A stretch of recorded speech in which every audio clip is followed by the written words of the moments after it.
Welcome to the Legit Football NFL podcast. Brian McFadden here, co-founder of Legit Football. We are live on YouTube, Facebook, and Twitter.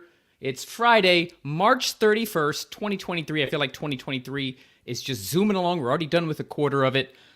No producer Anthony today. Very important fact. So I will be playing double duty. I will be hosting the show, bringing on my friends to talk some football, as well as trying to manage the producer duties. So I'm going to go ahead and bring in my partner in crime, Phillip Fox, and Adrian, because I don't know how to work this freaking screen. What up, guys? There we go. We're going to bring in both. So Kevin, we'll go to you first. Bear with me and anybody watching, because I'm doing like 4 different things right now. Dude, we are flying by the edge of our seat, and I wouldn't have it any other way on this beautiful Friday morning. Unless you're Adrian, nice. And then in which case it's Saturday morning. Shout out to Adrian. And you might have it another way. It might not be 4 a.m. But I'm here. I got my coffee. I'm ready to talk it up with you boys. And Brian, we believe in you. And Armand already in the chat. That's what I'm talking about. Shout out to Armand. What's up, Armand? We're happy to have you as always, man. We got an awesome show today for you. I see he changed. He's got like a cool looking avatar now. So shout out to Armand.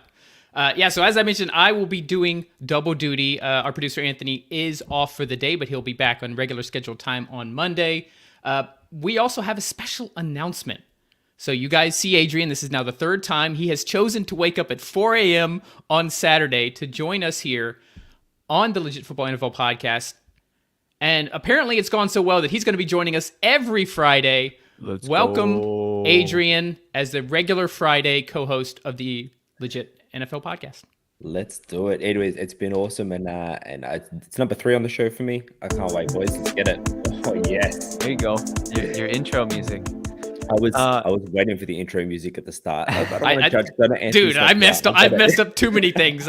I didn't do the 101 intro. I didn't do the walkout music. Here you go, Kevin, just so you feel right. I need it. If I didn't have this, I wouldn't be able to start.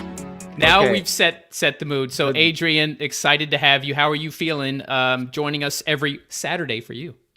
Yeah, I love coming on with the show. I love talking to you guys. I'll watch the show when I'm not here. And funnily enough, I wasn't here last week. And I woke up at about 5:20. Just, I don't know, my body's like, hey, it's time. It's time. So I came down and watched the show not long after you guys streamed. So excited. Let's get it, boys. That's awesome. I want to give a special shout out to Adrian for joining. I want to give a special shout out to Men at Work for creating Down Under. Classic. And I want to give a special shout out to Jimmy Ray. Thank you for joining us, Jimmy Ray. You were awesome on Monday, or was it last week? Whenever we had Jimmy Ray on, he was awesome. Special announcement for Jimmy Ray, similar to Adrian's, but we'll save that for Monday. Just going to go ahead and throw that out there. That's what I'm talking about. So you mentioned Down Under. We'll go ahead and tease what our main topic is going to be today. We'll get to the legit headlines in a second. But in honor of Adrian joining us every Friday/Saturday for him as a regular on the Legit Football NFL podcast, our main topic today is going to be teams from each division that we think are going down under. In other words, teams, we did teams on the rise. Now we're going to do the opposite. Teams we think that are poised to drop a spot or two. At first, we were going to look at division leaders, Kevin, because we did the bottom dwellers before, but there's, quite frankly, a lot of teams that are not going to drop. Sometimes good teams stay good. It does happen. So then we expanded a little bit, guys. We are gonna pick a team from each division. We'll go around. We'll probably each do 2. I have a list that I prepared, but you guys are welcome to veer off track and name any teams you want. What do you say we go ahead and get this thing started here? Let's dive in. Before we do, I have to give you a shout out for that Aussie accent on Down Under. That was excellent, man. I love it. Yes, I'm not going to try it the rest of the show because I hit it out of the park. I'm batting 1,000. I'm not going to try. Thank you. We got the actual Australia guy here. I'm going to do it the whole episode, mate. That was amazing. He's the actor. He's the actor. He can do action. That's solid. B+. That was great. Hey. All right, let's jump into our first legit headline for the day. Falcons named quarterback Desmond Ridder their starting quarterback. Head coach Arthur Smith offered a public endorsement of Ridder on Tuesday at the owners' meeting in Arizona. He expects the 23-year-old quarterback to take a step forward as the starter in 2023. As a rookie last year, he did start the final 4 games of the season for Atlanta, Kevin. Went threw 2 touchdowns, no interceptions, 2-2 as a starter, 708 yards, and a 63.5% completion percentage. Falcons are picking at 8. What do you make of this announcement? Is it real? Do you think they're actually going with Ridder? Or is this just, well, you got to say that about the guy who's QB1 right now? I think it's definitely the best political move for the team at the time. So good for them for calling the shot. Let's assess it as though it's real for the sake of the discussion, because I'm not mad at this. I don't think this is a particularly bad call. Ridder has, he came in as a nice little prospect. I wouldn't say he flashed. I would say he did just enough to be good without flashing. I think you got to save that term flashing for something special. And 2-2 with, pretty average stats, I would say, isn't flashing. But he did enough, I think, to not lose the job outright. And it's nice to know what you have in these quarterbacks. We're big advocates for swinging as many times at the quarterback position as you can, just trying really hard to get it right. So I don't hate giving Desmond Ridder a little bit of extra wiggle room as he figures it out. Adrian, we've talked on this show about, we did a fun thing where we were the GM last week. I don't know if you saw that episode. I did. I took over for the Falcons and Terry Fontenot and traded for Lamar Jackson, because with everything, Calais Campbell, we don't have this in today's headlines, but Calais Campbell just signed with the Falcons. I feel like they're building something there, especially in that wide open NFC South. Do you think this is the right move? Let's say it's real, Adrian. Let's say they really do plan on pursuing Ridder. Do you think this is the right move, or should they still be looking at quarterback? They have a top 10 pick. Lamar Jackson's still hanging out there. What do you think? Yeah, I think that, look, I don't think the top 10, it's going to cost you a lot to get up to, at best, 3. You're not getting to 1 or 2. You're going to get a prospect you have to develop anyway. Ridder, like you said, Kevin, didn't flash, but he showed some good signs. He protected the ball, didn't give any thrown interceptions. So, I think it's the right move for now. I also think, and I'm sure we'll probably talk about this later, even if Lamar's at the Ravens this year, I think he'll be on the market again next year. So you've got a year with Ridder. You see what you got in him. Really, I guess, you try and put some pieces around him. And if you don't, maybe you're building towards Lamar either this year or next year. Do I think it's exciting to have Desmond Ridder for 2023? That's a stretch. But that's the big problem. Yeah, I think it's the long-term view. Who's jumping up and down for Ridder, even within the Falcons organization? We have a legit headline coming up about Anthony Richardson, focused on the Ravens, but one of the notes from the Legit Football newsletter is one of the teams that scheduled a pre-draft visit, and teams only get 30, was the Falcons with quarterback Anthony Richardson, Kevin. So here we got the public pronouncement of, hey, Ridder's our guy, but they're also scheduling it at 8. Which, I mean, you got to feel that at this point, Richardson's not dropping to 8. They're scheduling a pre-draft visit. Is there a little bit of smoke there? Absolutely. I think there always is when it comes to the draft.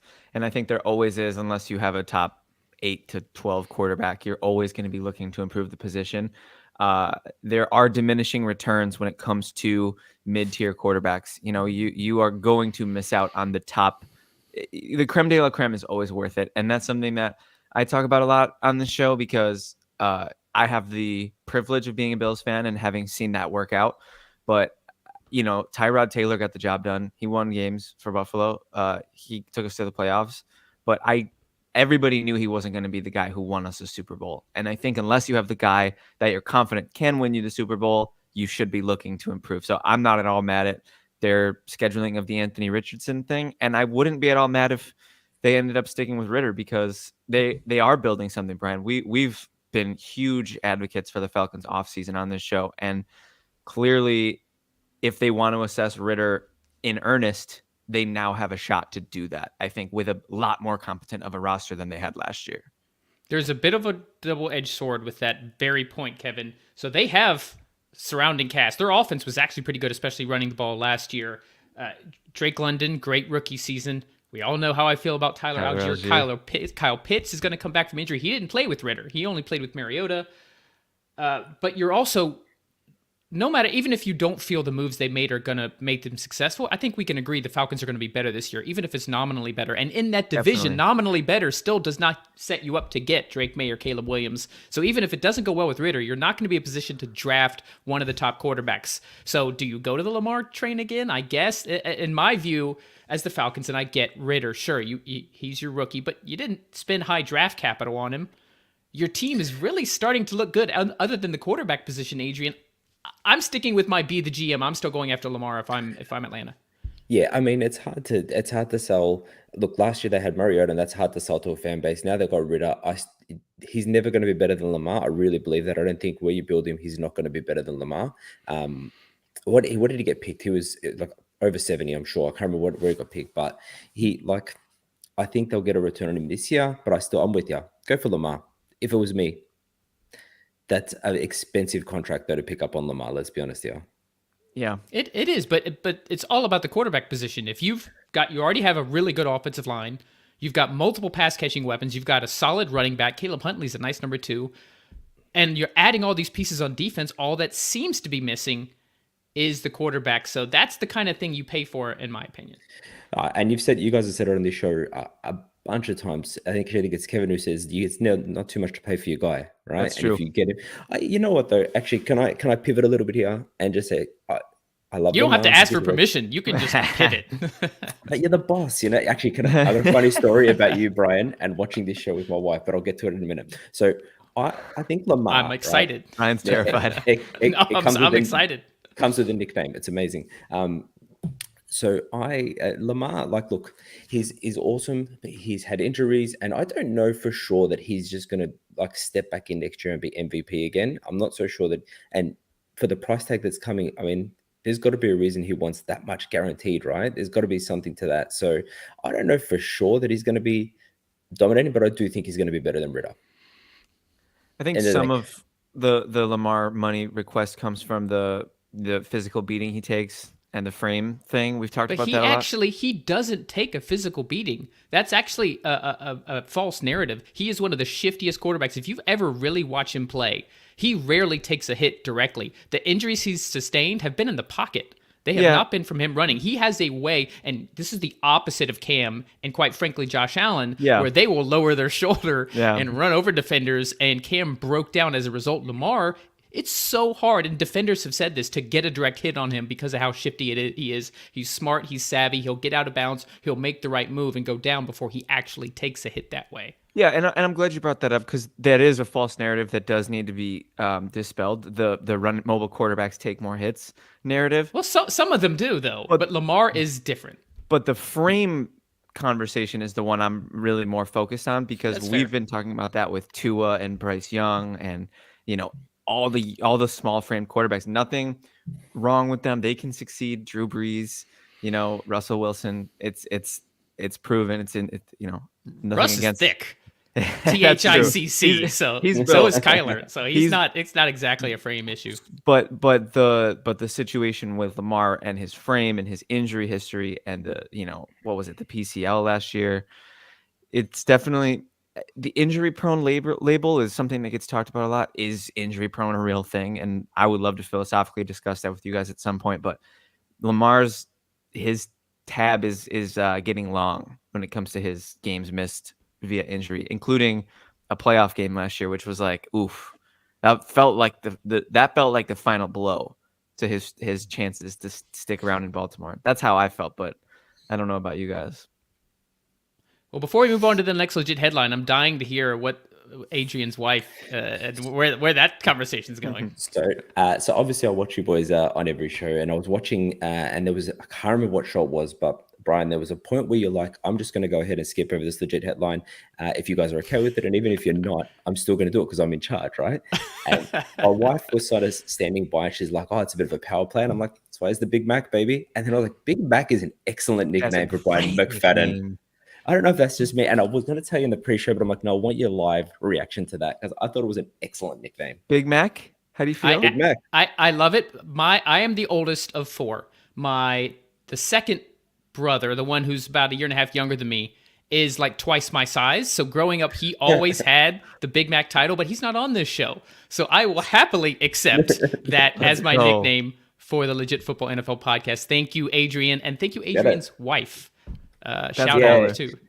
I love it. She was a little too impressed by it. I'm going to say you're not watching the show anymore, but whatever. I absolutely love it, and you are more than welcome to call me that at any time.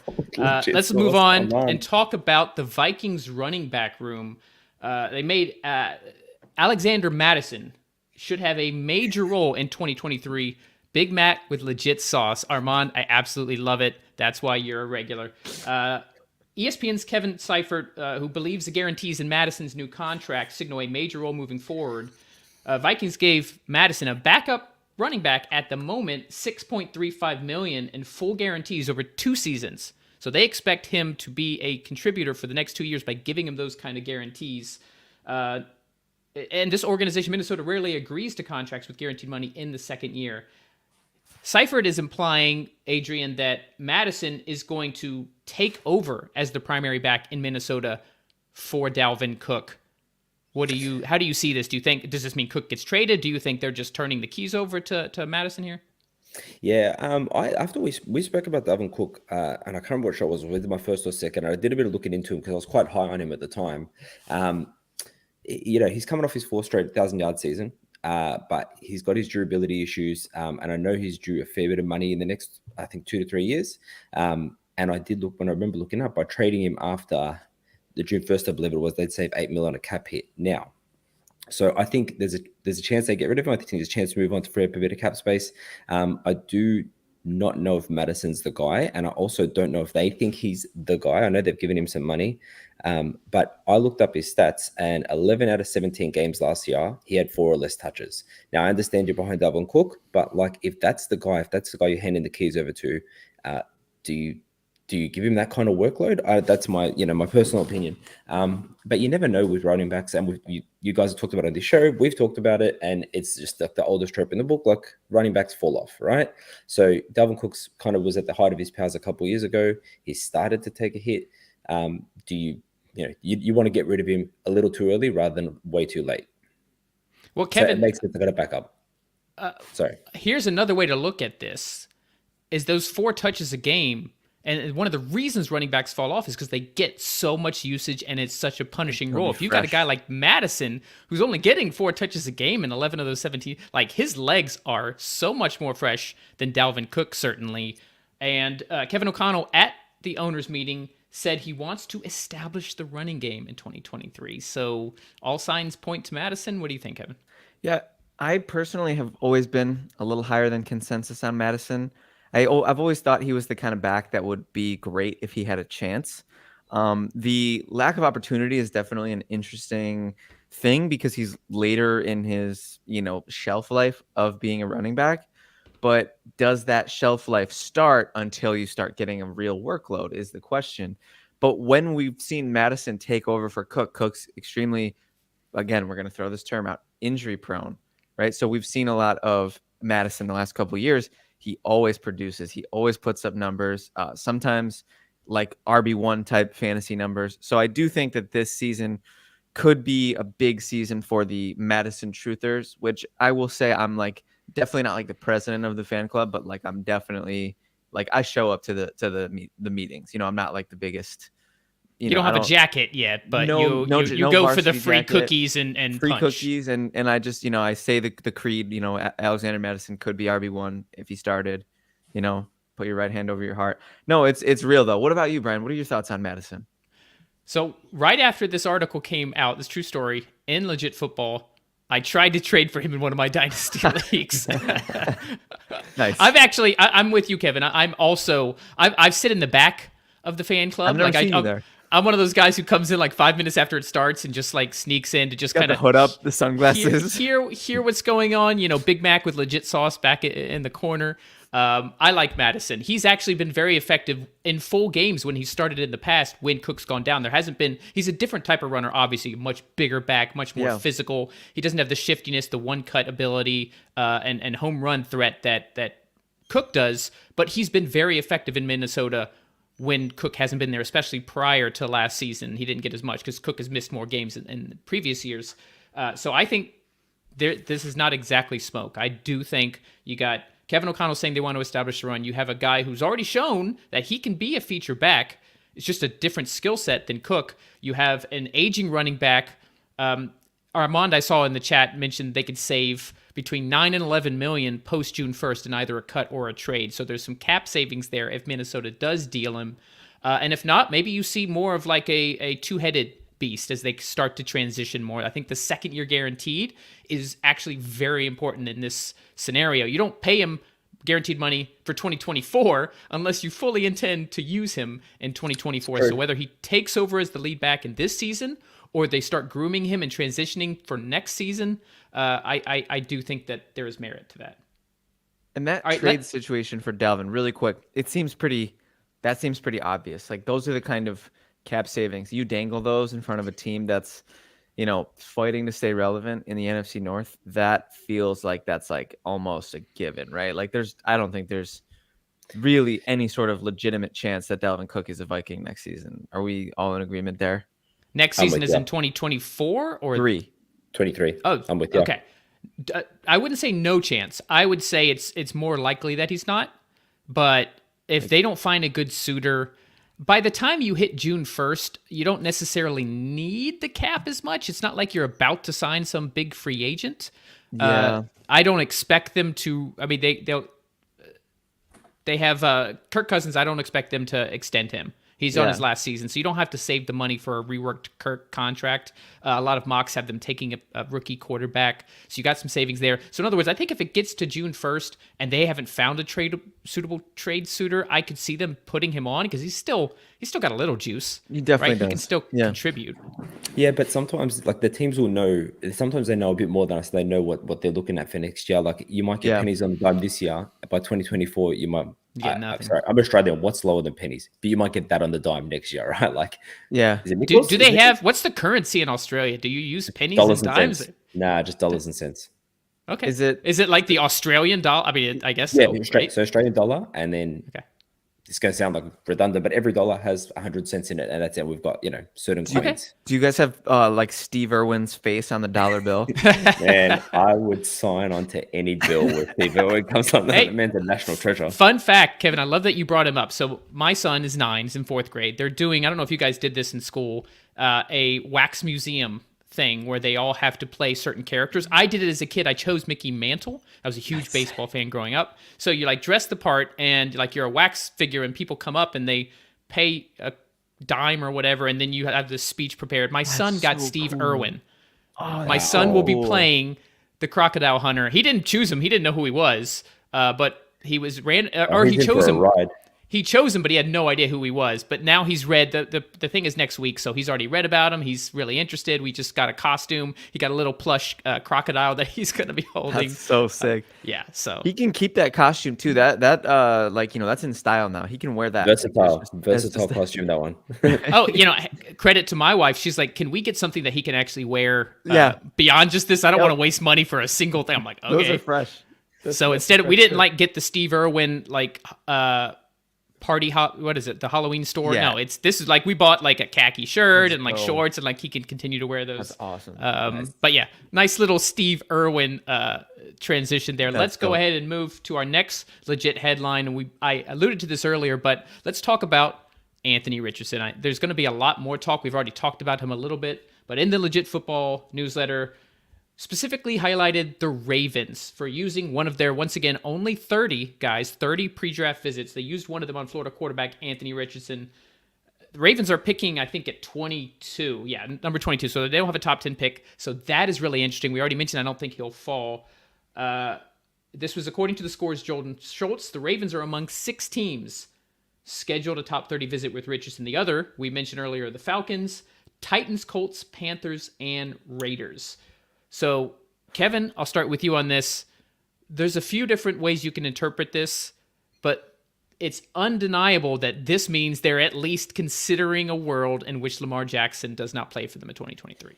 Yeah, so are we talking draft angle or Ravens angle or both? Whatever angle you want to take. Because I see one for each. I'll start off with my Ravens angle because I'm feeling some some steam there. There is absolutely a world where Lamar Jackson does not suit up for the Ravens in 2023. And I think for both parties, it's not. Well, it's interesting because Well, let's. I'm curious about the Ravens angle specifically. We all agree. We've done multiple. We did an exercise last week where we put them on the Colts and the Falcons, but from Baltimore, because I do think that the Ravens didn't expect this to happen. I think they called his bluff. I think they thought teams wouldn't offer guaranteed contract, which they haven't, and then he would come back and say, "Fine, I'll sign your $32 million non-exclusive franchise tag." But that hasn't happened. I genuinely think that the Ravens were caught off guard with this a little bit. Yeah, so I just wonder, I mean, where do they go? I mean, if they can get in the top 5 to grab Richardson, that would be huge. That would be a move that, like, it would suck and it would hurt and it would be a little They'd have to trade up to 3. Just to make sure. And the Cardinals are shopping the pick. I believe it was in today's Legit Football that is a real thing. So I think they'd have to get to 3. They've done business before in the recent past. So or wait a second. They get number 4 because the Colts trade for Lamar and send them the number 4 pick. That is another realistic scenario. See, if Jimmy Ray's still in the chat, he took over for Chris Ballard and made that a thing. So there's so much to it, and there's so much, like, from the Ravens angle, it's like, what are you doing? Why are you playing Russian roulette with a franchise quarterback? I would have never done that in the first place. I've been saying this from the jump, like, don't, like, just keep your guy in the loop, man. It's not that hard. Like these owners and these coaches, they do the meetings and they do the photos, and we hear all about the owners and the coaches and yada yada. But it's like the players are the product. That's what we watch. You know what I mean? Think about your guys. Think about your people who are out there, the soldiers who are putting their bodies on the line. Like, I think you have to consider them more if you're any of the NFL head coaches or owners. I think those are the ones that do it right, the ones that loop their franchise quarterbacks into the decision making and stuff like that. So it's disappointing. If I'm a Ravens fan, I'm upset for sure. I think if they were to go up and get Richardson, right, I think he's kind of universally regarded as someone that needs to develop. He's not someone that's like going to start and blow the doors off straight from the beginning. I guess so was Lamar, to be fair, and that didn't work out that way. But to me, it just makes it smart on the Ravens' behalf to meet with him. But I also think that for them to go for Richardson, some things would have to happen. Maybe the Colts trade. Otherwise, you're going to have to give up a huge haul just to get to number 3, and you don't even know if you're getting your guy. Like, I would, if it was me, I would rather, even if the year tanks, even if he sits out and doesn't play and you have to play Huntley until next year and then give up the haul to get, there's already talks of the QB prospects for 2024. I don't know I think Richardson is smart to meet just so you're ready if things happen with Lamar, but otherwise you try and bring him back. And from everything in the owners meeting, it sounds like Harbaugh wants to bring him back. So, and they expect him back. And if I'm being honest, I expect him back. I just don't think he'll be there for long. I think he'll be there for the year. In my prediction, we were doing, I don't remember what the segment was, Kevin, but there was Crystal a prediction. Ball? Crystal Ball. Yes, that's correct. My crystal ball said Baltimore would play for the Ravens in this season. I'm less inclined to that idea with the whole drama around the tweet recently. I don't know if we actually even mentioned the tweet specifically, but he tweeted out at the very time John Harbaugh started his press conference at the owner meeting. That was not a coincidence. He tweeted that he had asked for a trade and that he had asked for a trade nearly a month ago on March 2nd. I think that was clearly a tactic designed to get the Ravens to know that he was serious and maybe move on that. And now we get the news that they're scheduling a pre-draft visit with a quarterback. You only have 30 pre-draft visits, first of all, and they're scheduling it with a quarterback who's in all likelihood going to go in the top 5. Along with it, and I'm going to pivot slightly on this. We're gonna go really deep into this Lamar Ravens Anthony Richardson thing. Would the Ravens do that, knowing that the Ravens are not the kind of team I think Adrian, you mentioned it, to trade up to number 3? They'd have to pay way too much. However, if they traded with the Colts for Lamar and get that number 4 pick, that's entirely different. Then they could move from 4 to 3 if they wanted to, or just take which of the quarterbacks is there at 4.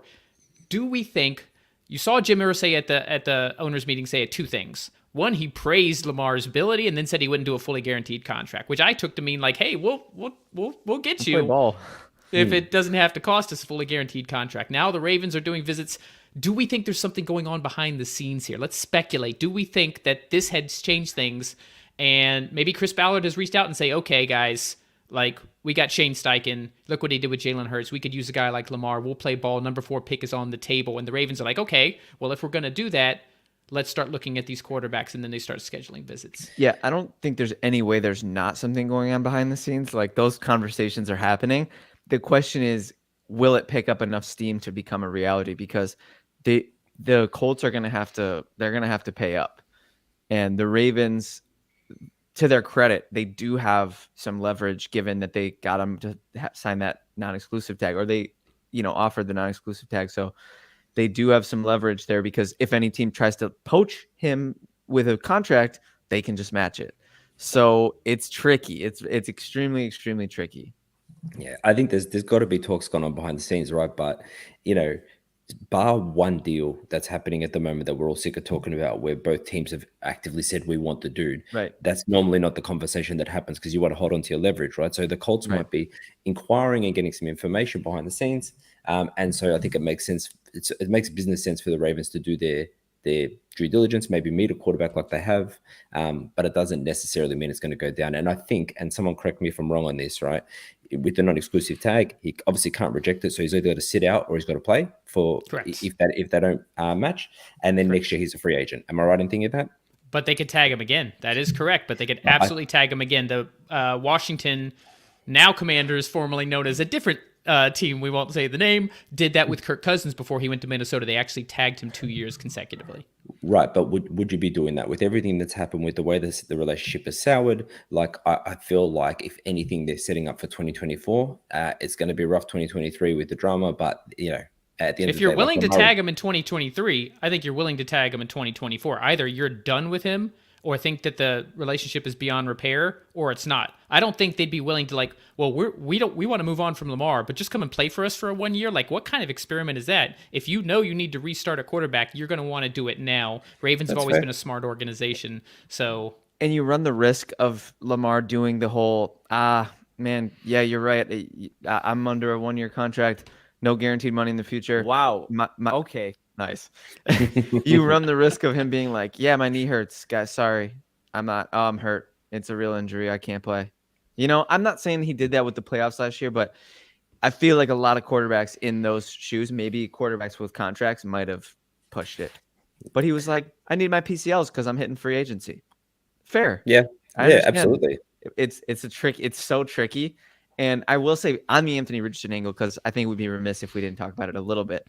The 1-2 picks in the draft feel almost all but sewn up with CJ Stroud and Bryce Young. The order can be debated, but I think that we know which two are going. It's just a matter of who's one and who's now, two. I think that that Anthony Richardson is the wild card in the draft, and the Cardinals wanting to move out of 3 is a wild card. So we have maybe the most unpredictable draft from 3 to 32 this year, because everything's on the table.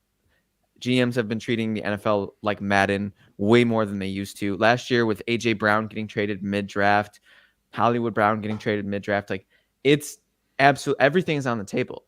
I cannot wait to see how things shake down from 3 to 32, because who knows who, what, where, when, why, and how will get dealt during the draft. It's going to be crazy.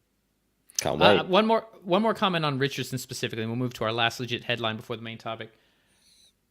I saw something on Twitter about, relative athletic score, right? Where they use these different factors, these different scores from the combine or whatever their testing is at their pro days to craft an athletic score for a player position. No surprise, Anthony Richardson had the best relative athletic score of any quarterback since they've been tracking it. He's that athletic. But here's the kicker. He would have been elite at pretty much any offensive skill position. If you change him to quarterback, elite. Or running back, elite. If you change him to tight end, elite. If you change him to wide receiver, elite. If you change him to linebacker, elite. His athletic skill is insane.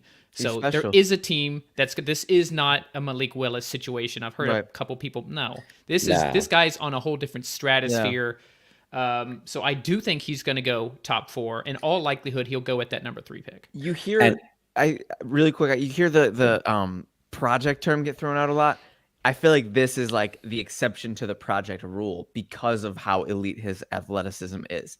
The ceiling is insane. You take take a chance on a guy with this kind of athleticism. And I think it's fair that the Ravens are one of the few that I think could really optimize him. Right, they can deal with this big offensive physical weapon like they if he did end up there. Yeah. I think it's between maybe him, maybe the Niners. Is probably going to give Falcons. it to We were talking Falcons. about Sorry. Atlanta. Put him in You're there right. instead of Desmond Ridder. You don't have to throw the ball much. Just run, read options with Tyler Algier, and you've got Drake London and Kyle Pitts as nice security blankets. Like, give me that all day. I hope we see him on a team that utilizes him though, because you're right. He's special and he's an athletic and he's special in that way. Someone that can use him would be awesome. Yeah, that'd be awesome. All right, let's move on to our last legit headline before we get into the main topic. And obviously, Kevin, I'm just going to tee this one up for you, but Adrian, feel free to chime in afterwards. Here we go. Buffalo Bills likely to address wide receiver and tight end during the draft. This comes from ESPN's Elena Getzenberg. Writes that the draft will be a, quote, logical place for the Bills to address needs at those playmaker positions. She thinks the Bills could select a receiver to push starter Gabe Davis, who has struggled with consistency and is entering a contract year. And adding a tight end to pair with Dawson Knox just gives Josh Allen an additional piece. So I'm going to mention some names from the Legit Football article, but Kevin, you're even more plugged in with the Bills. Feel free to throw out some of your own names. Buffalo already met with USC wide receiver Jordan Addison, who is a projected first-round pick at the Combine. They've also met with mid-round tight end prospects Luke Schoonmaker of Michigan, Tucker Kraft of South Dakota State, and Payne Durham from Purdue. Yeah, so definitely some steam that we've already known about given the DeAndre Hopkins rumors. Cold water has been thrown on those, which is very sad because I had already pre-ordered my DeAndre Hopkins Bills jersey. Just kidding. Hold on. Thank you. There you go. Sometimes I got to remember, I'm like, where's the sound? Oh, wait, I'm the sound. So that was tough because that was one that I was really excited about and really hopeful for. But that being said, where one door closes, another one opens. And so we look to the draft where Buffalo hasn't gone receiver early in a long time. If I recall, my gut is telling me Sammy Watkins. Sammy Watkins is the last one I remember. Which was horrendous. Unless you count using a first-round pick on Stephon Diggs. I mean, they traded a first-round pick to get Stephon Diggs, but that's a little bit different because he was a proven commodity. Yeah, we drafted Zay Jones. I want to say it was second or third round. It was a second round. That was not pan first out round. For Buffalo. Yeah. Very, very bad. So panned out for Jacksonville and my fantasy team down the stretch last year. Yeah, I mean, hey, that dude, he became who he was supposed to become. It just took him a long time. Steep learning curve. But I would I love it. I would absolutely love if Buffalo went wide receiver in the first round. And there's a lot of names I like. Addison's a name I think originally, and I don't think a lot of people thought he'd be there at 27. And now it's almost looking like that might be a reach given his combine testing. He didn't have the best combine. Same with, we're going to have to talk about pronunciation of the LSU receiver, Kayshawn. I don't know. I just know he did really poorly. He was on our list of Booty. Let's say Booty. I've heard all of the pronunciation. Big Mac with legit sauce has declared it's Booty until proven otherwise. All these different like studs that are kind of slipping. I remember we talked about it on the Combine Risers and Fallers episode. I mentioned that there were so many receivers that didn't test great that I'm like, okay, yeah, keep coming down. Come down to 27 and we can talk. I love Jalen Hyatt. Obviously, Njigba would be the dream. I love Zay Flowers. There's so many stud receivers in this year's class. I would say the top end talent is a little lower than usual. There's not like any of those like crazy Garrett Wilson types, but I mean, Njigba probably, but the others, last year we had Drake London. It's worth noting that Jackson Smith and Njigba outproduced Chris Olave and Garrett Wilson when they were all at Ohio State 2 years ago. He's the exception, but any of those next level guys, like especially I personally really like Zay Flowers. He's a separator. I'd love to see a separator in this offense because that's what made Josh and Cole Beasley's connection so special. So, and yeah, we definitely need a tight end too. I mean, we've been running with undrafted free agent Quentin Morris as our tight end too for a couple years, and he's been solid for an undrafted free agent tight end too. But I think if you have an undrafted free agent tight end 3, and then you have like a nice little piece like a Schoonmaker as the backup tight end, or even any of those top guys, I mean, I think tight end 2 might be a little bit of a luxury for a first round pick, but an early, like a mid-round pick, like you said, Brian, I think that would be great. Now, I would love to hear if you guys have anything to say about that rant that I just went on. I planned on just letting you do your Bills thing, but Adrian, feel free to chime in. That was a whole rant there. I'm sorry. I expected as much. I teed you up for it. I love that. I don't have anything to add. I have one question though. If your first round pick, if you could pick wide receiver or tight end, where would you prefer they go? A great question. I think given asset allocation responsibility, we talk about that a lot. I think wide receiver is a more responsible asset to allocate a first round pick to, especially in a situation where I think Diggs scorched earth tour in the media talking about how disappointed he was, how the season ended. I get it. I'm not mad at him. The season did end disappointingly. I don't blame him for that. Yeah, if I didn't have to, be buttoned up, you guys might have seen some tears on the show. Who said you have to? I have never told you have to be buttoned up on this show. Okay, my tissues are right here. Tell me, and I will start sobbing. No, let it flow, my friend.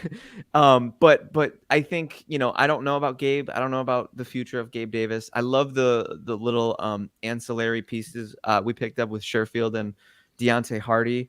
But I think long term, you want to be thinking about that fifth year option down the road. So if we pick up a receiver like a Zay Flowers or a Jalen Hyatt, or in my wildest dreams, trade up for Njigba, then yeah, you want to have that option to keep them around for that fifth year and pair them with Diggs for pretty much the duration of Diggs' 6-year deal that he signed last offseason. So I would love to have a running mate locked in.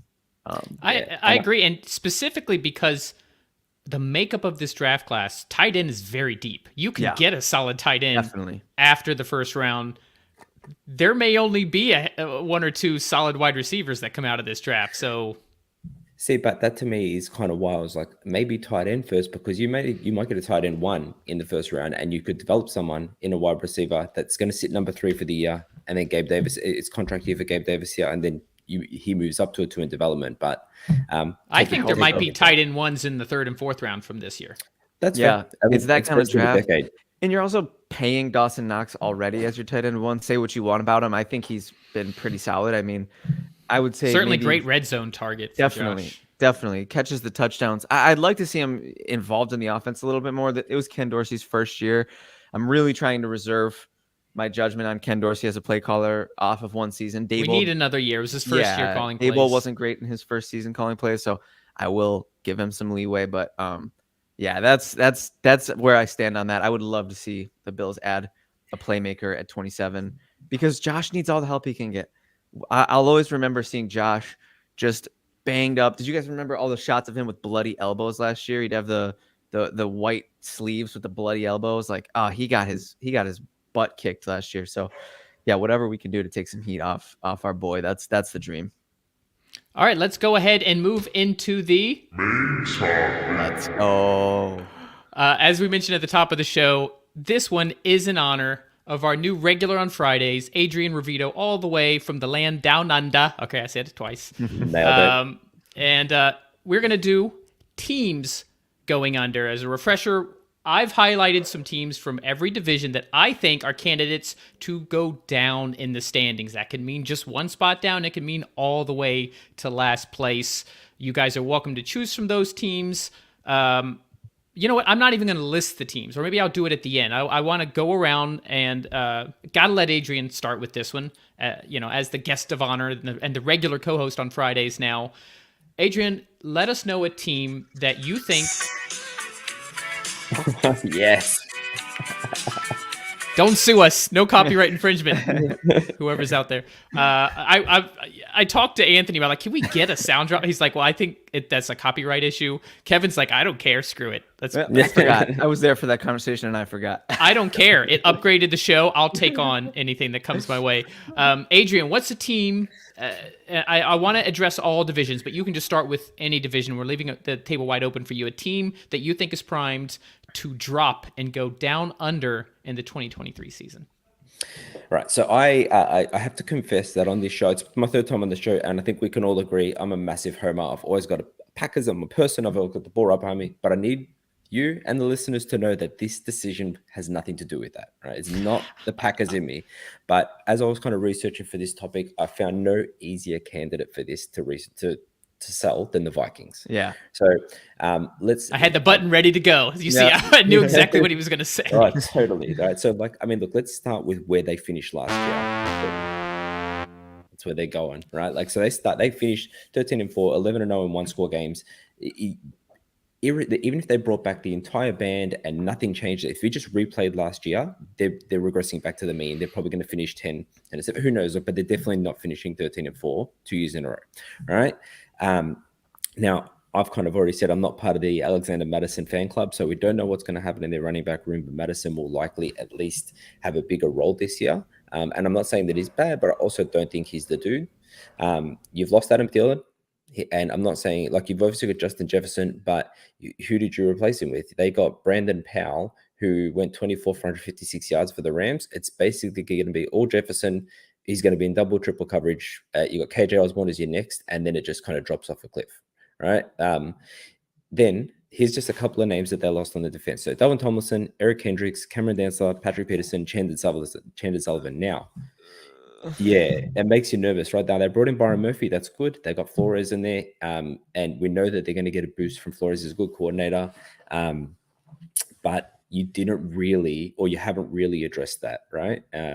Now, I'm ranting about the team. I'm kind of leaving out my biggest point of all of this, right? So looking at them regressing, you guys talked about when you talked about winners of the offseason, you couldn't decide who won the North, the Bears or the Lions.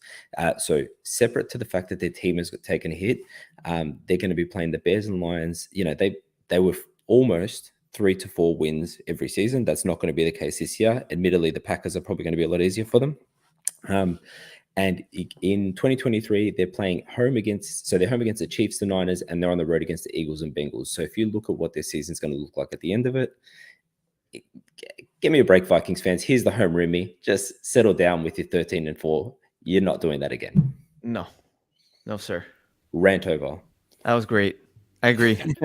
I literally have nothing to add. I agree with you. They're one of probably two, in my mind, the most obvious picks that just by default are going to drop. But the Vikings, if for no other reason, like even if everything was the same, they were historically successful in one-score games. That had 11. It had never been done before in the NFL. Yeah. So they're going to regress to the mean, even if everything is exactly the same as last year, just because you cannot duplicate that kind of success in one-score games. But as Adrian mentioned, it's not just that. They've lost a ton of talent in defense. I think they got a huge upgrade at defensive coordinator Brian Flores. But it's just they're bound to fall. And you got the Lions and Bears on the other side of it. So yeah, no qualms from me. Friend of the show, Zach Miller, big Vikings fan, actually advocates for a teardown year, believe it or not. Wow. Actually advocates. He told me, like, if we're not picking in the top 10 next year, I'll consider this year a failure, which is so funny. I support it personally. I'm a big believer in the moment that you should do something is the moment that you know you need to do something. Like rip the Band-Aid off. And I don't know necessarily if you can do that with Kirk. That's the one thing is like you do have a semi-competent mid-tier quarterback, so it would be okay. You can't rebuild with the mid-tier quarterback, right, and you clearly can't win a Super Bowl with the mid-tier quarterback because they haven't done that. It's just tough to say. I'm starting to think maybe that Kirk Cousins is the top of that tier, though. Like he might have played his way out of that. Like, let's just roast him and call him a middle-tier player. I think he was pretty good last year. Like he was probably a top 10 quarterback, right? Like. You could pretty safely say, right? Yeah, no, sure. 10 to 12. The numbers say it. I mean, mid-tier is. I mean, there's 32 teams, so top 10. Like, if you're, he's 10, not a liability. We'll at least say that he's not a liability. No, he's better than a lot of people thought he would be, but that doesn't matter. I'll say it till I'm blue in the face. If you're not a top 6 quarterback, or you don't have a top 6 quarterback, you should probably be trying to get one. So. The hard part with Kirk is like if he played at his ceiling every game, he would be in that top. I really believe he'd be in that top 6. But he's so streaky, super streaky. I agree. All right, so that takes care of the NFC North. Kevin, 7 divisions left. Let's talk about a team going down under. Down under. Okay, so I'm going to be going with Baltimore. No, that was horrible. I'm sorry. I tried, Adrian. Wait. I don't even know. Wait, say that again. I appreciate the effort. Baltimore. I can't do it. How do you say it? Say Baltimore, Adrian. Baltimore. Baltimore.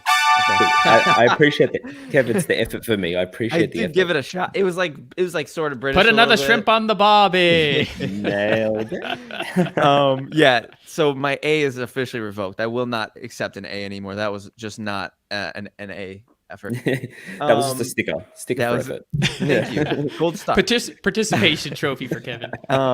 So Baltimore Ravens are my team that I think will be going down under. Because what the H have they done? Okay, they haven't even brought back their guy. They dangled him in the wind, and now there's a legitimate chance they lose him. And while they were playing Russian roulette with their franchise quarterback, everybody else in their conference is getting better. The juggernauts just keep getting juggier. Freaking Thanos, the Infinity Stone. We have 3 Thanoses in the AFC. It's not fair. I hate being a Bills fan because I keep waiting for the cakewalk path, and it's just not there. And Baltimore, instead of adding to their cupboard, instead of continuing to allow themselves a chance to compete, they're playing chicken, and they can't really do any legitimate roster moves around their quarterback because they don't know who to build around, because they don't have somebody, because they are risking them. So I think Baltimore is my team that I see. They finished 10-7 last year. They snuck into the playoffs with Snoop Huntley in the last 3 games, doing just enough, and then almost beating the Bengals, which would have been elite. That would have been such a great upset in the first round of the playoffs last year. Alas, it wasn't to be. We had what was it? Sam Hubbard or Trey Hendrickson. One of them took a fumbled 100 yards. I don't remember. Hubbard had that. Just took the ball and just ran, and Mark Andrews couldn't catch him. Incredible play. But that took the Ravens out of the playoffs. They were an eyelash from the division round last year, and now I don't think they'll smell the playoffs this year. I firmly believe that. This is another team that what the rest of the division has done is going to catch up to them. The Bengals are not going anywhere at better. the top of the AFC North, and I think the Browns have made some smart moves. You can say what you want. Jury's still out on whether Deshaun is washed, which is a weird thing to say. Right. I'm not a big believer in that he's going to turn it around, but you still have a lot of weapons. They've added Elijah Moore. Their defense has added a bunch of pieces. I do think they'll be better there. It's Mike Tomlin, so you know the Steelers are going to be competitive. Kenny Pickett may not be anybody's idea of an elite quarterback, but he'll at least be better in year one. And they were on the verge of the playoffs, and they had a winning record to keep Tomlin's streak alive. So I think all of those teams going up, without anything else said, what the Ravens have done with this quarterback situation, we've already talked about it so much, so we don't have to go more into it, is enough reason to believe that they're going to go from second to at least third. If not, guys, if Lamar doesn't come back, could the Baltimore Ravens finish at the bottom of that division? I think there's a very good chance. Absolutely. All right, so I'm going to go to... Oh, continue. I was just going to say, if Lamar doesn't come back, let's say, and they're not able to trade up to 3, who's their quarterback? Is it going to be Huntley, Bridgewater, Carson Wentz maybe? Come on. I think it's got to be player to be named later. I don't think it could be any of those guys. That would be a disaster, I think. Totally. For a team that's supposed to be competitive, for a team that's made the playoffs a ton. Matt Ryan hasn't officially retired yet. Right? Yeah, Matt Ryan, Carson Wentz. Yeah. Anthony Werner in the chat. Yeah, what's oh, there he is. What up, dog? And I thought I'd make some kind of appearance. Okay, he is all right. Shout out to Anthony. Anthony has time to comment in the chat, but not time to. All right, well, I'll hit the button for you anyway. There you go. All right, let's go on back to the NFC. This was one of the more obvious ones to me as well. We've talked a lot about the NFC South. You guys know I'm a fan of the Falcons. I think that's every year. I don't know about you guys, but you get teams that you're kind of attached to. I'm kind of finding myself attached to this Falcons team. Love that. If they upgrade a quarterback, I'm all in. But Carolina is set to get the quarterback of the future at number 1. They've got Frank Reich, new head coach. The Saints have at least stayed here and added Derek Carr, so that's at least a plus. But there is one team that had a giant negative and that is the Tampa Bay Buccaneers. Mm-hmm. So we can talk about they traded away their starting guard Shaq Mason to Houston. They released Leonard Fournette and tight end Cameron Brate, which doesn't really do much, but they re-signed who's the I can't think of the linebacker, number 54, Levante David. Yeah. They did bring back Jamel Dean, which was nice, but they didn't add anything exciting. They've got the same roster, a roster that struggled to win a weak division with the greatest of all time. Now they're going to go to Baker Mayfield or Kyle Trask. This is another one of those kind of slam dunk no-brainers, at least in my opinion, that they're not going to win the NFC South next year. We can talk about how far they're going to fall, but I just like what the other three teams in their divisions have done, where the Bucs are kind of moving in the opposite direction. We go back to Todd Bowles and how he has not had success as head coach for two different teams. You can say, oh, the Jets had roster problems. Well, this Bucs team won the Super Bowl a few years ago with mostly the same roster. So I'm not a fan of Bowles as a head coach. Great fan of his as a DC. So I think the Bucs are going to go down under, and also a team that could drop all the way to the bottom. Yeah, you're right. It's a product of the competence that we're seeing around them. Weird to hear the word competence and NFC South in the same sentence, but we're seeing it. I mean, the Panthers, the Saints, the Falcons. I'm a fan of all three of those teams off seasons. I think all three of those teams are doing really, really solid maneuvers. They're being responsible, which I guess you could say, yeah, I love responsible asset allocation. And the Panthers, maybe the haul they shipped to get that first overall pick might be, I don't even want to say it's irresponsible because it's a lot. They gave up a lot, but they're going to get their guy. Well, like you said, you get your guy, then what's the price that you wouldn't pay for it? There is no price tag on your guy. Right. So yeah, I think you're exactly right, and no doubt it will be very tough for the Bucs to stay at the level that they were at, which was barely good enough before. If the other teams take a step forward, it kind of feels like it's inevitable that they take a dip, that they go down under. And yeah, I mean, you mentioned it already. Now I've been vocal on this show that I like Baker Mayfield, right? Like it's Baker Mayfield hope season. I'm a Baker fan. Right, but that's for 2 out of 3. Yeah, but for the purposes of this segment, all right, it's time to sip on the haterade. He's not the greatest of all time, and you've taken probably the biggest downgrade of quarterback. We all talk about positional value, like you take away all the parts. If that's all that changed, Tom Brady to Baker Mayfield, you're already going. I was going to try to be more Australian when I said down under. I don't have it. I'm just going to say it normally. You're going to go down under no matter what. So, yeah, I think they are another obvious candidate. You just get to talk. We're the ones who have to do affected accents. You just do you, man. Adrian, one episode you got to come on and do super American, be super I'm so ready for it. I want to hear that. You can practice, not on the spot. Oh yeah, we'll build up to it. We'll have the Adrian American episode. Yeah. I fun fact about me, I spent a year teaching in Asia, and because they learn their English from a lot of TV shows, you have to put an American accent on. So I had to fake it for a year. I'm ready, baby. Bring it on. He's literally trained for this moment, so Kevin. Cool. So we might have to make that show sooner rather than later. All right, let's go around the horn one more time. Adrian, we'll start with you. The NFC and AFC North have been taken. I just did the NFC South, 5 divisions left. What's another team going down under?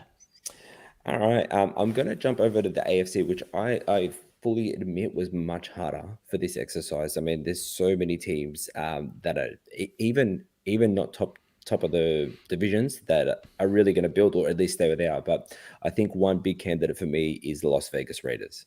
So this is against Kevin's view on Jimmy G, but I know Brian, you and I agree that he's not the man. I mean, he's subpar Derek Carr. Rhymed because that's. By the way, Josh McDaniels has said that they are open to drafting a quarterback in the first round, and there's been talk about them being one of the main teams looking to trade up at number 3. So I don't even think they're sold on Jimmy G. No, but that's the point, I guess, is they know Jimmy G's not their future. It's not their franchise. They give him money, they develop someone, and that's great. But this year specifically, Jimmy G is going to be throwing balls. He's got Devonta Adams. I understand that, but you'll never convince me that Jimmy G will fly in another offense like he did in the 49ers, right? It's the most quarterback-friendly offense in the league. They traded Waller away for what? Basically Daniel Jones jockstrap. Nothing. Nothing. They got him for free. That's so funny. they've lost a lot of pieces. They lost Denzel Perryman. That is the most boring jockstrap in the history of jockstraps. Daniel and that's what they got. Yeah. It's just so funny because Brian said at first peanuts, and I was like, it's a 3rd-round pick. I think that's like cashews. Like, give me like like the blue diamond, like buffalo seasoned almonds, like something a little better than peanuts. I think though for Darren Waller, like if before the offseason someone said what they were trading for, like I don't think anyone would have guessed a 3rd. That's my opinion. Right.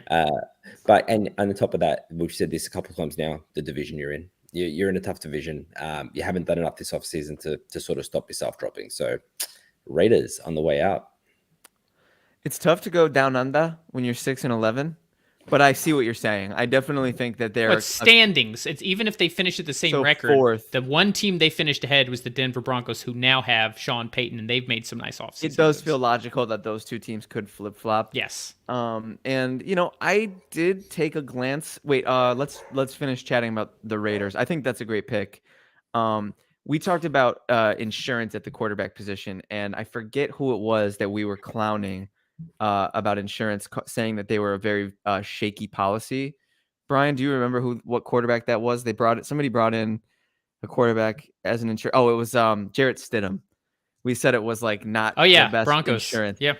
You can say what you want to say about Jimmy G, but he is the gold standard of quarterback insurance. If the Raiders do draft a quarterback and they need to pivot to a different, if they need to pivot to their backup, which is Jimmy G. The point of quarterback yeah, exactly. The point of quarterback insurance or any type of insurance is you put in a claim and you get that claim if something happens to you that's unexpected. Right. Well, they put in a claim for Jimmy G and it paid out for part of the season and then he went out. And then they had to go to Brock Purdy, which was the ultimate insurance, really, because he was on the verge of leading him to the Super Bowl. But no, I would not say Jimmy G. It was back-to-back years that Jimmy G had them on the doorstep of a Super Bowl as their insurance policy. So did Brock Purdy. But I'll take your point, though, because he's I could get them to the playoffs. I could get Kyle Shanahan's offense to the playoffs. Yeah. I live 20 minutes from Levi Stadium. I'll go over there if I need to. Yeah, I gotta stick my neck out for Jimmy G. Every single year, I think, what's he doing kicking around? It's that old monkey song. What is he doing hanging around? He was hanging around waiting to have his shot, and he's gotten it so many times, and he doesn't disappoint. Yes, he gets hurt. Okay, that's fair. He's got you can slap the injury label on him, but in every chance he's had, you guys can say it's Kyle Shanahan all you want, but what comes first, the chicken or the egg? I can name a specific chance in the Super Bowl against the Chiefs. Pretty sure. I want to say no. It was Emmanuel Sanders. I was going to say he had Emmanuel Sanders. Oh, he did. Overthrows him by 2 yards. That's the difference in the game. Yeah. So yes, he has had his chance, quite literally the chance of chances, to lead a team to a Super Bowl victory, and he was not able to accurately hit the deep ball. And that is not the first time he's had that issue. He's had decision-making issues, accuracy issues, and durability issues. It's just that he's not terrible. He's probably like an 18 to 20 quarterback. And when you have an 18 to 20 quarterback, not only in a Shanahan offense, but with that insanely stacked defense, like I said, I could lead them to the playoffs. I'm going to back up Kevin for a second, though, because he has a backup. I'm going to back. Is he frozen? Is that just me? Anyway, as a backup. He is. He is frozen. Yeah, no, it's I spoke too harshly about Jimmy G, and Kevin has literally frozen into existence. But go ahead, make the point. Maybe he can hear us. Don't tell him I defended him. But Jimmy G, as far as a skill level, if you're going to pick a backup quarterback, like he's got the skill to be a backup. I don't think he's the dude to start, but I do think as far as backups go, I don't know anyone. I guess if I was picking a backup for the Packers, I don't know anyone I would probably pick over Jimmy G as a backup. That's fair. I mean, you look at guys like Andy Dalton. Yeah, I would still probably put Jimmy Garoppolo over Andy Dalton at this point. Jacoby Brissett. Yeah, maybe. Okay. Yeah, I'll give you that. Because I mean, he actually can't just. He's not just insurance. He can go in and win games. And I don't know. I just like what he did. And maybe should have started the whole year for Cleveland, but that's a different story. So I'm going to go ahead and go next because Kevin was set up to talk about, or he was the one who did the Raiders. Or did you do the Raiders? No, that was me. That was you. Okay, so I'll do the next one. You're producing. There's so much going on. So much going on, man. I'm just going to hit a random sound here. So it's interesting. We got that one as trombone, and this one is loss. So I think there's trombone is the loss. It should be the new loss. That sounds better. Yeah, I agree. Like, had I known about trombone, I would have been playing that the whole time. So Totally. here's the next team going down under. Much So better. you went into the AFC, so I will go back into the NFC. There's some good choices here, but I'm gonna go out on a limb and pick one that technically doesn't have any further to go. This is the only one on my list that didn't have any further to go. We were just talking about the Niners. So let's talk about the NFC West, a team that finished with 4 wins, but they're going to go down under because they are going to get the number 1 overall pick. That's how bad they're going to be next year. Their quarterback gets to play Call of Duty while he's recovering from an ACL. They've lost J.J. Watt on the defense. They've lost Byron Murphy, you mentioned now in Minnesota, and they're going to lose Nuke Hopkins. They have a brand new coaching staff. Let's talk about the Arizona Cardinals. So I was going through prepping a team from each division, Adrian, and I found teams for all the other 7 where I'm like, okay, they could legitimately finish 1 spot lower. And I went to the NFC West. Niners, no, I think they're still going to win this division. I don't think anybody's able to compete with them.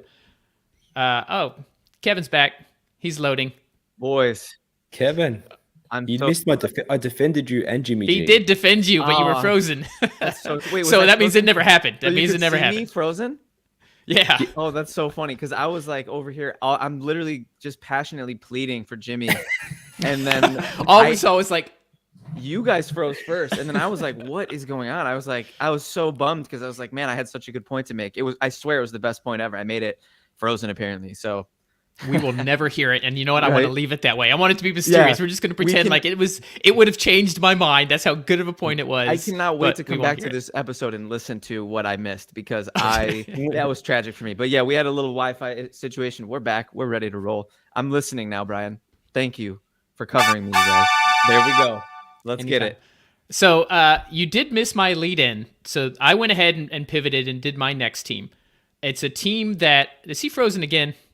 Or is he just like smiling at me? He's frozen Oh, again. no, he's frozen again. Can we take a screenshot? Because what an image to freeze on. Also, that's twice he's freezing on not a bad face. Like, when sometimes you freeze, you look terrible. Like, he's freezing, like, okay, looks like he's listening. I'm legitimately taking a screenshot right now. Oh, that's fantastic. I'm just going to leave him up there. I'm not even going to remove him from the broadcast. Do it. But yeah, let's talk a little bit about Arizona. The one team that we're going through division. So the Seahawks next. They might have been a candidate, except they hit on so many draft picks. You can say, oh, maybe that was a fluke for Geno, but I still think he's going to be good enough to be better than the Rams and the Cardinals, what they have. So we're going to keep Seattle at number 2. Maybe they don't make the playoffs. Maybe you can call that going down under, but I didn't view that way. I was really looking at standings. You go to the Rams. They're not in a great position, but Matt Stafford is coming back. Cooper Kupp is coming back. They traded away Jalen Ramsey, but they still have Aaron Donald. This is a team that is at least going to win more games than the Cardinals. So the only logical step was that the Cardinals, who I believe finished 4-13, are just going to lose more than 13 games and therefore go down under. Do you agree with my logic, Adrian? Or, I didn't know where else to go. Feel free to contradict me here. No, totally agree. I think I actually had the Rams as a candidate as well, but I do. There's no way you could say that the Rams are going to finish lower than the Cardinals. I get it. I'm with you. I thought, well, it's got to be the Rams, right? It's not going to be the Seahawks or the Niners, but no. How could Matt Stafford and Cooper Kupp, assuming they stay healthy, and Aaron Donald lose to either Colt McCoy or David Blau with a 28, 29-year-old James Conner at running back and their top wide receiver out the door and no defense to speak of? I don't know. And and that's the thing. Like, what I was going to say is that the Rams, they're a candidate for the decline, but they've still got some pieces, right? The only piece the Cardinals have is Kyler, and he's out for at least half the season. In fact, don't be surprised if they just say, they play the old, no, we want him to be 100% before we bring him back, and they keep him out for the entire season. And so now you're watching David Blau or Colt. I think Colt McCoy is second on their chart, but you got no Nuke Hopkins. I'm not that I'm a huge Robbie Anderson fan or Chosen Anderson. Give me a break. He's out the door. AJ Green. He's a free agent. He's not even on a team right now. That's what I'm saying. And AJ Green retired. Now, I'm not saying either of those two blew the doors off it last season, but out the door. I thought you said at the door. Our first accent snafu. Out the door, yeah. I'll do it in America next time. But you empty the wide receiver room, your QB room, like that's your strongest positions. So, or that's they're your difference makers, and they're gone. So I think you're right. I think you're on the money here. I heard a beep. Is that K Fox? There he is. He's back. And so, Kevin, I took a screenshot of your frozen face because it was beautiful. It was like it was the most. No, it was like the happiest. It's like the quintessential Kevin Phillip Fox face. I love it. Happy to be talking, a giant smile. Oh, I'm so bummed that this keeps happening. I'm having power surges. I think we're gonna put that out on social. You're gonna do it to me? No, okay. Got to. So can we nutshell the Cardinals point? I'm so sorry, boys. I hate missing any football talk. Our fans are like, the people listening and watching are like, are we really still talking about the Cardinals? But it's fun. So I picked the card. I'm like, did he freeze again? No, he's still there. I'm so bummed. Yeah. So I went through the entire division in the NFC West, and the Niners are still going to win it. Like, who's going to compete with him? 100%. I don't care who's playing quarterback. The Seahawks, I mean, they may not make the playoffs, but they're still going to finish second in that division. They'll be solid, I think. Yeah, they've added pieces, and they absolutely nailed their rookie draft last year. Yeah, their defense is sneaky good. You can make an argument for the Rams. Yeah, Bobby Wagner back in Seattle. Come on. That you can make an argument for the Rams, but Stafford coming back, Kupp coming back. They still have Aaron Donald. They're not going to lose to the Cardinals. So the only thing that makes sense is for the Cardinals to lose even more than 13 games. I predict that not only will they go down under and have a worse record, but they'll be the picking number 1 overall in 2024. I think that's a great call. I couldn't agree more. And I don't think that's a bad thing to have happen when your quarterback's rehabbing an ACL. I really don't. I've been saying I think they should just tear it down, not organizationally, but this season. Let this season be figure out what you have season, grab as many picks. You got Jonathan Gannon, new head coach, install a new culture, start to build the pieces, maybe not even play Kyler when he comes back. I don't want to linger on this. I'm actually seeing some. We're ready to. We've talked too much about the Cardinals. I'm ready. Kevin, you're up next. Pick another division that with a team that's going to go down under. Definitely, barring a power surge, I'm ready to roll. And I actually I have a couple that I'm between, so maybe we can talk through these. But because Brian, we were gonna look at your list at the end, right? We said. So what divisions are up for grabs? The East is up for grabs. NFC East is up for grabs, right? Both the NFC and AFC East have not been named, correct? Oh man, boys, I think I have a hot take here, and I'm nervous about it because hot takes tend to age poorly. But I don't care. We're going down under. Wait, that was like a New York accent mixed with an Australian. I had to bring in the voice of my people. Thank you. Appreciate that. I'm gonna bring you guys a bacon, egg, and cheese from the bodega. You know what I'm saying? Now we're in the Bronx. Okay, we're doing all of it. So I'm gonna go with the Philadelphia Eagles, and we had to do. I liked the division winner thing. That was kind of like my initial. I like that we expanded it because it made this conversation so much more. Yeah, there would have only been like 3 teams to talk about otherwise. And it's not easy picking Philly right here.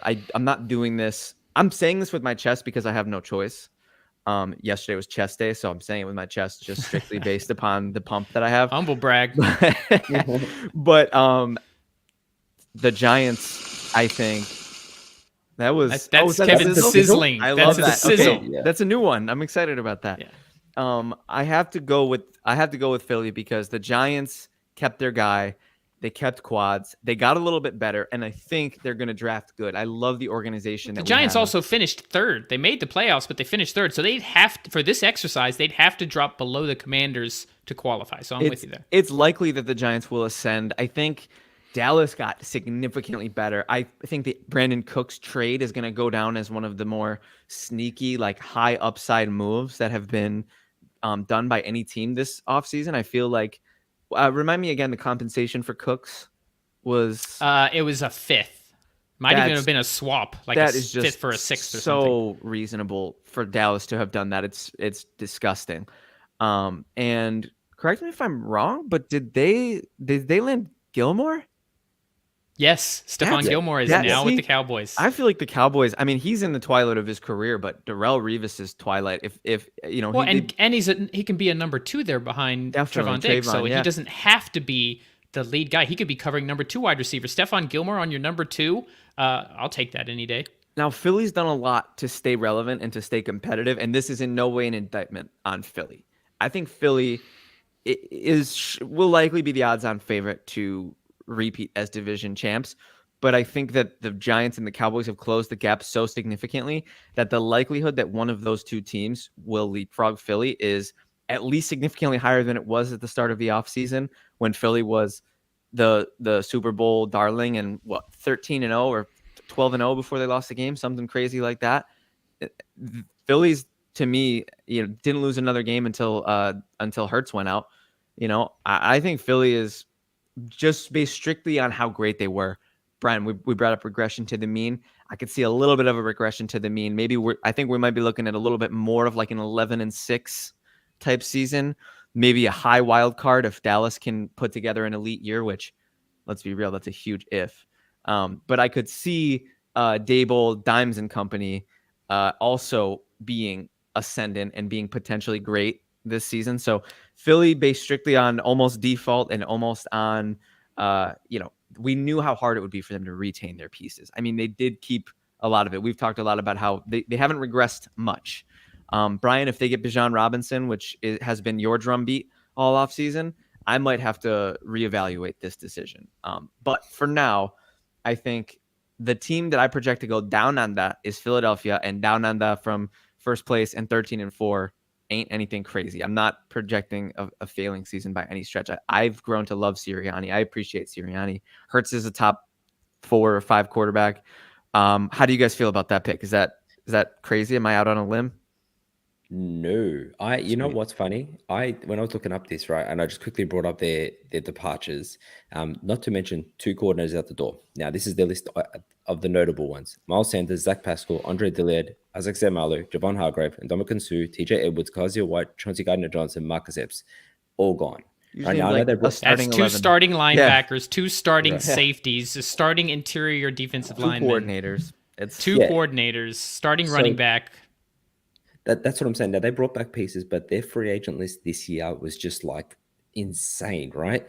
And I'll kind of just mention as well, remember when Lamar first hit the league and he sort of took it by storm and no one knew what to do with Lamar Jackson, and he's MVP. The next year he was kind of brought back because teams worked it out, right? I'm not saying that they've got a different coordinator, so it's not going to be the same offense, but I feel like there's going to be an element of working out Jalen Hurts. Hopefully teams come out. Did they stop the double butt push? The double cheek push? No, actually they didn't. They didn't. It is still legal. They're going to convert all those 4th and 1s again. but that someone's going to start. They're going to start to work out Jalen Hurts. Oh, and by the way, number 1 most difficult strength of schedule in 2023. So I think you're onto something. Like, I don't think it's a hot take at all to say that they may not even win the division. I'm just going to say it. I agree, but I'm going to give different reasons why. Because here's the thing. Philly can run it back and have a great year, but there's a few things to look at in that division. Number 1, and I didn't look up the exact year, but no team, and I know this isn't a metric, but it's still fascinating, no team has won the NFC East in consecutive years in like 18 seasons. Wow. It's an insane number. The Cowboys won last year, the Eagles won this year. So just put that out there for whatever it's worth. You can call it a curse or just whatever the NFC East going. That's one thing. But yes, that's not a metric. But even if they get down a notch, the Cowboys, you got to say they slightly improved. They did lose Kellen Moore. So I'm worried about how that's going to be. But that was kind of by choice though, right? Well, I don't think it was at all. But Mike McCarthy's going to call. Right? No, but Mike McCarthy's going to call plays. That was a dumb thing. Oh, I agree. For Dallas to get rid of him. Yeah. Kellen Moore, that's an advantage for LA and a disadvantage. They want to run the ball. They want to run the ball. Like, what is this, 1994? So stupid. Come on. I'm so sick of that. I get it, though. You do have to have that facet, but not as an identity. But they added pieces. I like the Brandon Cook signing, especially for what they paid for him. I love the Stephon Gilmore signing because defensive secondary play was the biggest weakness for the defense. They had a great pass rush, but sometimes the secondary got beat on the back end. Mm-hmm. You still have a good offensive line. Dak, I love that Tony Pollard is going to be the featured back there. CeeDee Lamb is now one of the best receivers in the NFL. They did get rid of Dalton Schultz, but they got a few young guys, Ferguson and Hendershot, so they could be poised, and they were right there behind Philly last year. But then you get the Giants, who they brought back the band. Hopefully, they're going to be able to add some pieces in the draft, especially at wide receiver. They added Darren Waller for that third. We mentioned the Raiders, so really like what they've done. Commanders are already at the bottom, so they were not there to qualify. So history tells us that there will be a different division winner in this. Philly could have an amazing year and quite frankly could go as a wild card and still go to the Super Bowl, but they still qualify. So that is why I picked them on my list as the down under team in the NFC East. So I agree with you. And I agree with everything Adrian said. And I think it's more likely than not that Philly can have a fantastic season and still finish in second or third place in the NFC East. Definitely. All right, so we're at an hour and 20 minutes, so I've got two more divisions. Let's do a little bit of lightning round. Do you guys want me to start with the two that I had? Do you want to list? Yeah. All right, so we'll start with the AFC East, Kevin, because this was an obvious one to me too. You got the Dolphins who made the playoffs last year. Tua is coming back at least until he gets injured again. Vic Fangio on defense, Jalen Ramsey on defense. Only getting better. Love that. Jets, Aaron Rodgers, we've talked about that ad nauseum. They're on the way up. They were also on the verge of the playoffs before their quarterback issues doomed them. And what have the Patriots done? They got rid of Jacoby Myers and replaced him with Juju Smith-Schuster. They still have Mac Jones. They did bring in Bill O'Brien, but if for no other reason, then the rest of that division is now powerhouse contenders. I think you're looking at 3 playoff teams in that division. You're looking at 3 playoff teams, absolutely. Then the Patriots are the one outside looking in, which, not going to lie, Kevin, makes me very happy as a lifelong Dolphins fan. And then finally, the AFC South. You got the Texans, who finished in last, who we've all agreed have had a great offseason. They don't qualify. They're your team. Yeah, like the Falcons are mine. You're the Falcons. I'm the Texans. Yeah. Indy. Maybe, but I'd like to think Shane Steichen. They also didn't win very many games, so there's not much room for them to go down. But the Tennessee Titans, and we all agree the Jags are going to win, but the Titans, definitely. They tried to shop Derrick Henry, allegedly. Now they're saying they didn't try to shop him, but I think they just didn't get the price. Yeah. Ryan Tannehill's still the quarterback for now, but they're one of the teams that scheduled a pre-draft visit with Anthony Richardson. They're also one of the teams rumored to be looking to trade up to number 3. I think they know they're in a rebuilding year. They've had losses. Taylor Lewan, is released and is on the verge of retirement. So not a lot of additions, significant losses. The Titans were my team from the AFC South. Right there with you. 100%. Yeah. All right. Fun fact about Tannehill, post June 1st cut, 27 million cap room freed up. So I think he's out the door. 100%. Yeah, 27 mil. We talked about 9 being a number that was too good to pass up. 27 is like sayonara, man. Hope your bags are packed. Hope you enjoyed your time here. Keep that bag at the door. That wraps up our main topic. Down under. Teams going down under in honor of our new regular on Fridays, Adrian Revito.